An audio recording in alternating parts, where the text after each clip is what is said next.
Blanchard, Boiron et Dirossa et Combas, qui font une toile comme ça, un soir, mais en improvisé, genre avant une boîte de nuit.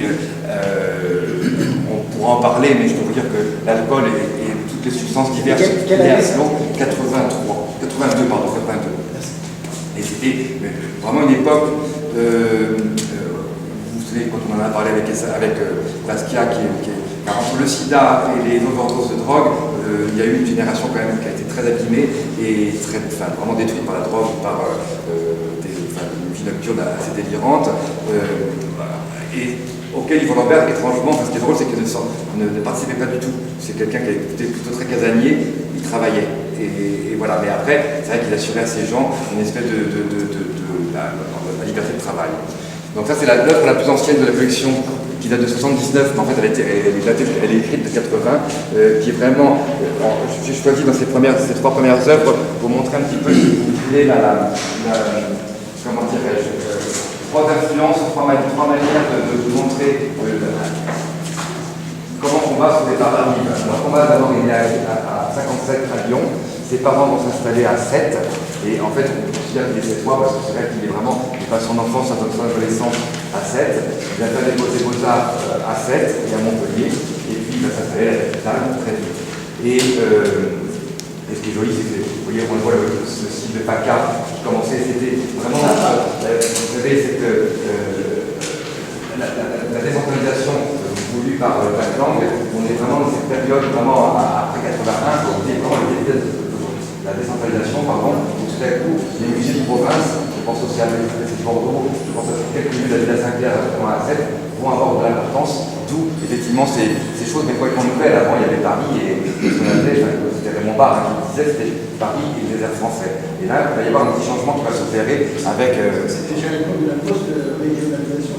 Complètement, vraiment, hein, vraiment. Et c'est très intéressant, les artistes qui tout coup, pour eux, il fallait vivre à Paris pour tenter sa chance, entre guillemets, et bien eux vont considérer que le régionalisme, entre guillemets, est une valeur importante. Le côté populaire, très important aussi pour Combas. Le côté, alors on va dire, qui a séduit Thierry Lambert dans le côté radicalement anti-intellectuel, parce que voilà, le côté aussi, parce que quand il joue les faux intellectuels, c'est quelqu'un qui a une immense culture, en tout cas la sienne, qui fait une culture très musicale. C'est quelqu'un, par exemple, qui, pour ce mois-ci, au Palais de Tokyo, organise avec Michel Houellebecq un travail sur la musique. Il y a une collection de musique et de absolument exceptionnelle, et qui aime aussi cette culture ravnésienne, alors vraiment très française, certains pourront dire pourquoi pas un peu franchouillarde, mais à laquelle il est extrêmement attaché, qui va se retrouver, vous verrez tout à l'heure, avec Brassens, lui aussi de 7, avec je parlais de Rabelais, Vergantois, et on verra différentes sources d'inspiration. Dans ces trois tableaux, on voit par exemple, pour les quatre, le côté, bon, vraiment en bande dessinée, c'est vraiment ces images très minimales, pas minimales parce que c'est l'art minimal, mais avec juste comme ce triangle qui représente ce petit boxeur. Là, ce côté beaucoup plus fauve, on voit qu'il se cherche encore, et là c'est plus l'influence de la peinture allemande, Miendorf, des peintres allemands de la même période qui essayent un peu ce côté fauve, et on les appelle les nouveaux fauves, en référence au fauvisme de la fin du 19e, début du 20e.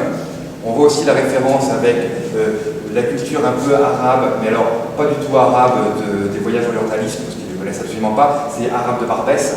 Ils vont voir un peu cette vie trépidante dans les marchés, dans les souks, ces femmes qui s'habillent avec... C'est la découverte de la musique aussi, de toute cette musique à Dakar, tous ces gens qui vont vivre là-bas, qui vont faire cette musique. Alors on a tous ces gens comme Michel Perruchet, tous ces chanteurs qui vont là-bas et qui apportent aussi cela. Et lui, il adore dans cette carrière d'Istanbul et tout, Istanbul, il se note Constantinople. Et puis là, un portrait d'Yvon Lambert avec sa fille, alors sa fille qui a mon âge, mais là elle était vraiment adolescente. Et c'est vraiment,